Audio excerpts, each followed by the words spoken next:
Hey everybody, Marcus here with the Idaho Quadcopter channel. Hey, I've got a drone here, the Cogito Specta Mini Drone.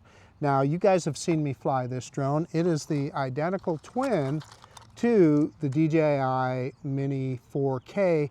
In fact, both drones, they come out of the same factory in Indonesia.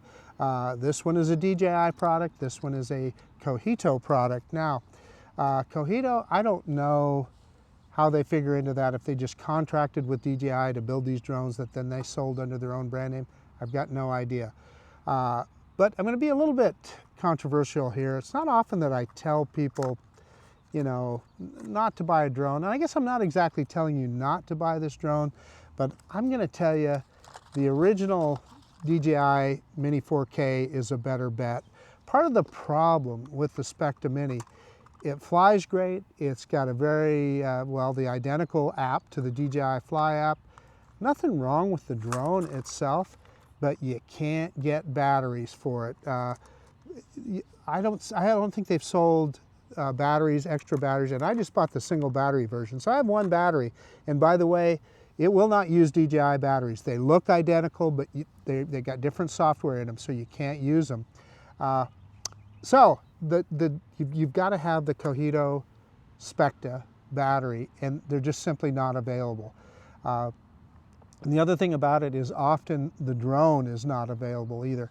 I looked on Amazon the other day and the page was just gone. I looked again today, this afternoon, and the page was back. It had a $399 price tag, but they had a $160 coupon that brought the drone down to $249.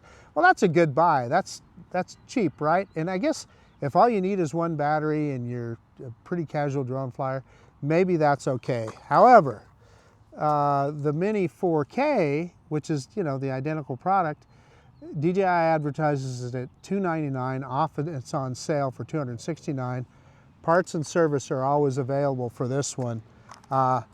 If you had to service this drone, I don't know where you would get it done at. So those are issues to think about. And for that reason, I'm going to tell you, buy the original DJI Mini 4K instead of the Specta Mini. It's going to cost you just a few more bucks, but I think it's well worth it because you'll always be able to get batteries. You'll be able to get the drone serviced and all of that. Now, that said, I think this drone flies great. I enjoy flying it. But in fact, let's just take it for a quick flight right now, and I can show you that it takes really good video, flies great, and has some good features. Okay, I've got the drone fired up and the controller fired up, and you can see I've got the app open, and it sure looks similar to the DJI Fly app. Let's click Go Fly, and there we are. We've instantly got our first-person view screen. Clicking on the three dots in the top right. Yeah, we're good on all of those, return to home altitude, etc. It's typical of DJI, and it's identical to the DJI app, not asking for any calibrations, so we're good to go there. You can look at the bottom of the screen recording there. You can see we're shooting in 4K 30 frames per second, which is max resolution on this drone. We're going to start recording right now. And let's do a quick takeoff here. And yeah, let's do an auto takeoff on the app. Again, just like DJI, hold that button down. Boom. And look at that, steady as a rock, typical of a DJI drone. What a beautiful day in the park here today. It's nice, kind of a late spring day, and everything's green. I just love these kind of days. So. All right, well, I'm going to bring it in a little bit again, like I typically do, because I want you to get a good close-up of that drone and the gimbal. I was just testing another drone that didn't have a gimbal, and it is so refreshing. In fact, that drone is more expensive than this one without a gimbal, and sure had some shaky video. It's really nice to see good, stable video. So again, you know, no complaints on the drone itself. It's just the lack of being able to get batteries and service that I'm concerned about here. So yeah, I'm kind of getting myself set up here. Let's do our droning, reverse and up. And this thing handles so well. Those DJI flight controls are just phenomenal. And we're already right there at that rule of thirds. Look at that, that looks great. Okay, we are in normal mode. Let's take this guy on a little flyabout here. Let's do kind of a quick half circle and you know, just show how easy it is to control this drone. This is I just can't say enough for how well this drone flies. Again, it's identical to the DJI Mini 4K and almost identical to the DJI Mini 2. So let's go back. One of the things I know about this drone is that I'm going to get a lot more flight time out of it, or excuse me, a lot more solid control signal out of it than I am other drones. So I can confidently fly it out over the pond here. Trying to fly and speak at the same time sometimes eludes me. But let's drop it down and kind of give you a look at the fountain and the pond.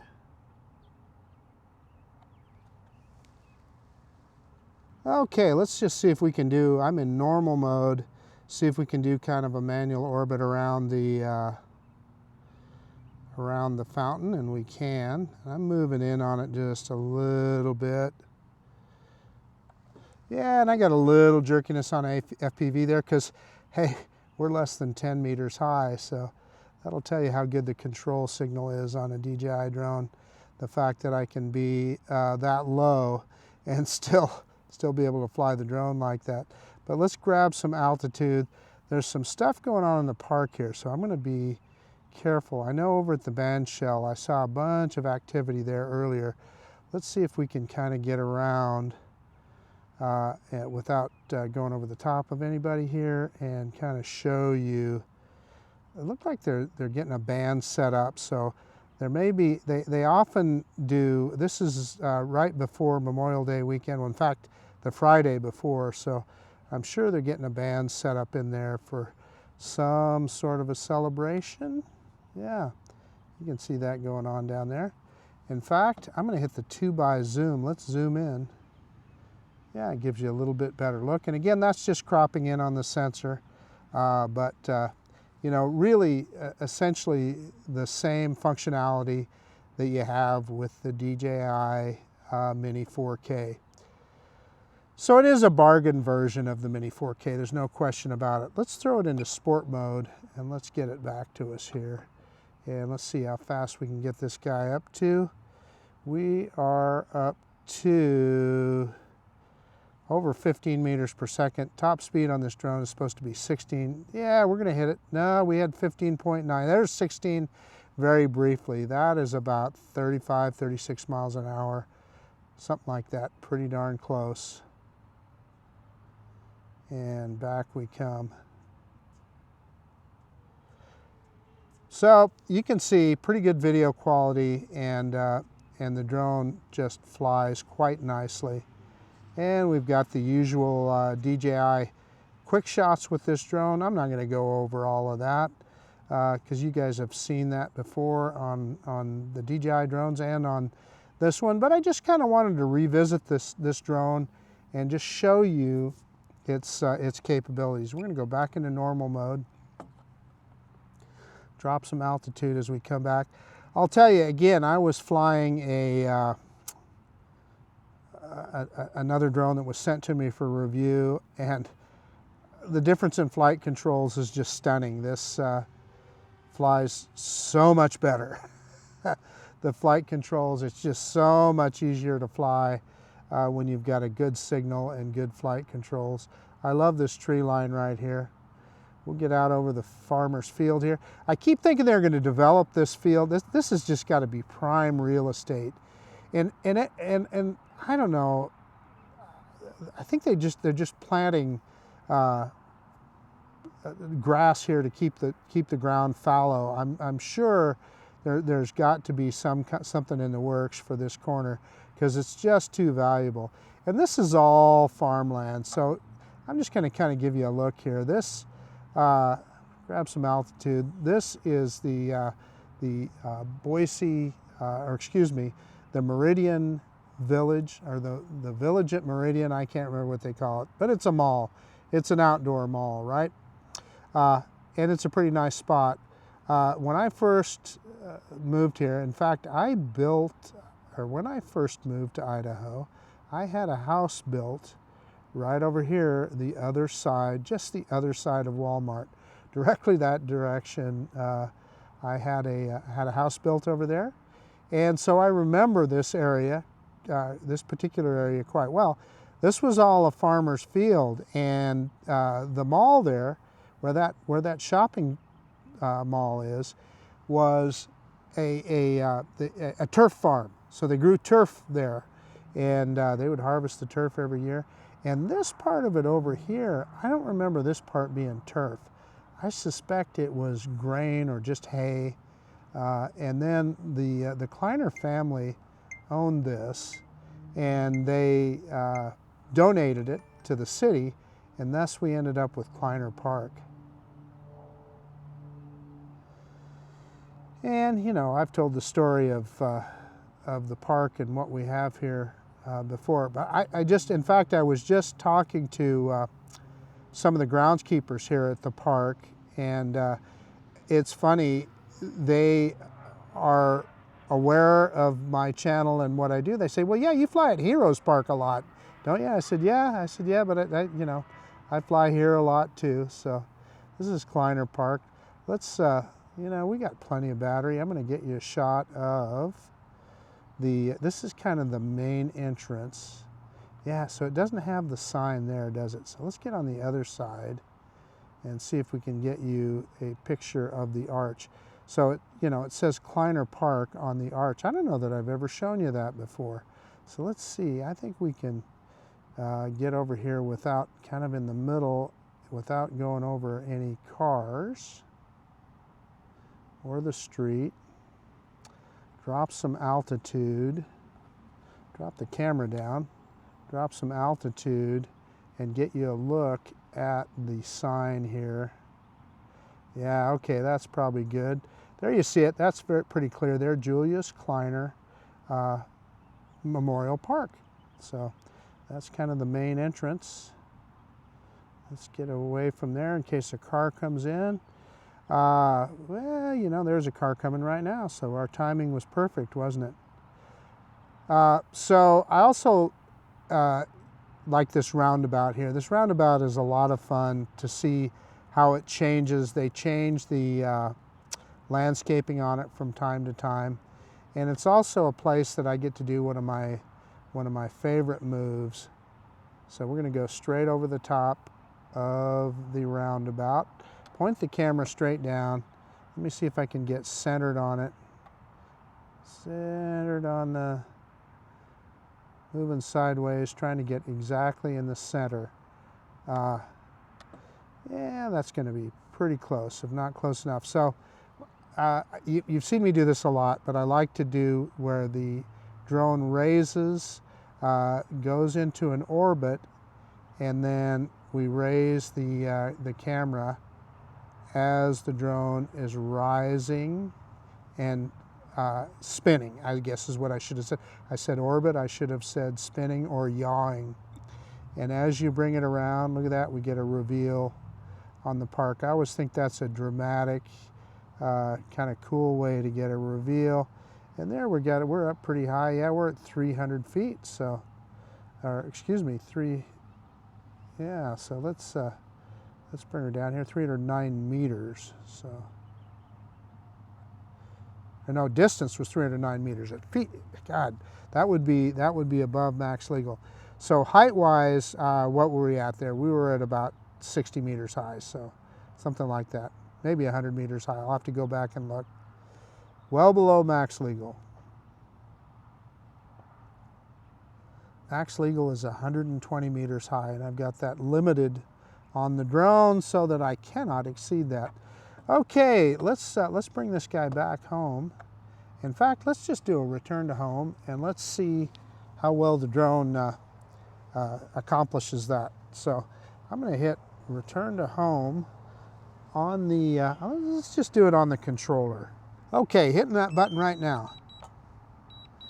And of course the drone took the command, and we're higher than its return to home height we had programmed in, so it's just maintaining its 53-meter height. And we'll come on back to us.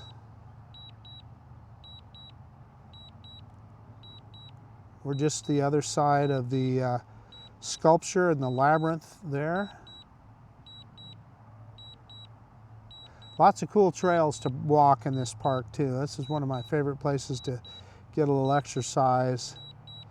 Let's see how close we get to the, and it bumped the camera there as it was coming down. Let's see how close we get to the landing pad, or the landing apron as some people call it. Well, it looks pretty close to me. Maybe we might even get on the landing pad there. We'll see. Coming right down. Coming down at about 1 meter per second. I think it's going to be on the pad, or at least partially on the pad. It's kind of moving around a little bit. Wiggling around as it comes down. There you can see it on the camera, on the action camera. Yeah, I think it's going to be on the pad. Look at this. Look at this. Boom, right on the pad. Okay. Let me get it shut down and we'll do a conclusion. Okay, the Specta Mini. You know, I'm telling you not to buy, but not because the drone isn't any good. It's a great little drone. Flies great, takes great video, a lot of fun to fly. The problem is not being able to get spare batteries, and I have questions about service. Why would you buy this to save 20, maybe even 50 bucks when you could buy the DJI Mini 4K? You can know that you're always going to get batteries. You're going to get be able to get the drone serviced if you need to. That's why I'm going to tell you, buy the DJI version. I wish, you know, I had high hopes for Cogito when they first came out with these drones, that they would kind of build a network of service and have parts available and so forth. They just don't. And it would be one thing if you could use DJI batteries in it, but you can't. So that's just a big negative. As good as the drone is, I'm going to tell you to buy the DJI version instead. I also want to add that there's one thing that I typically do not do. I don't tell people what I think about what they should buy or shouldn't buy. I just kind of show the products and let people make their mind up for themselves. But in this case, there was a backstory on this drone, so I wanted to make sure that it got told. I guess that's about it. This is Marcus with the Idaho Quadcopter channel out. And if you like this kind of content, please consider subscribing to my channel. Most of all, I do appreciate that you took the time to watch this video. And of course, we'll see you on the next one, the Cogito Specta Mini.